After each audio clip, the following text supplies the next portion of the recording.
আমাদের রাজ্যে আইন শৃঙ্খলার অবনতি দিনকে দিন অবনতি হচ্ছে এবং এমন অস্বাভাবিক মৃত্যু অস্বাভাবিক ঘটনা ঘটেই চলছে।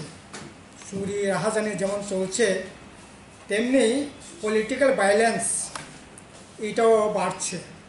ইতিমধ্যে আপনারা দেখেছেন বিভিন্ন জায়গায় বামপন্থী নেতাকর্মীদের উপর আক্রমণ যেমন হচ্ছে, এখন দেখছি তৃণমূলের উপরেও সেখানে আক্রমণ সেখানে নামিয়ে আনা হচ্ছে।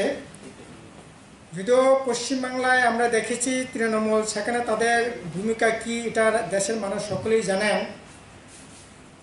তবু আমাদের রাজ্যের ক্ষেত্রে যেটা বলবো, এখানে আমাদের রাজ্যে একটা সুদীর্ঘকাল থেকেই আমাদের রাজ্যের মানুষ অতিথি পরায়ণ ছিলেন।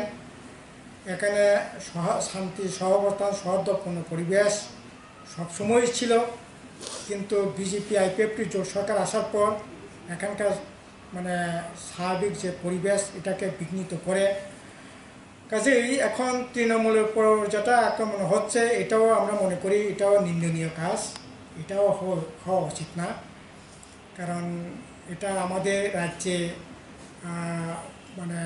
কি বলবো, এটা আমাদের রাজ্যে ভাবমূর্তির সাথে এটা জড়িত।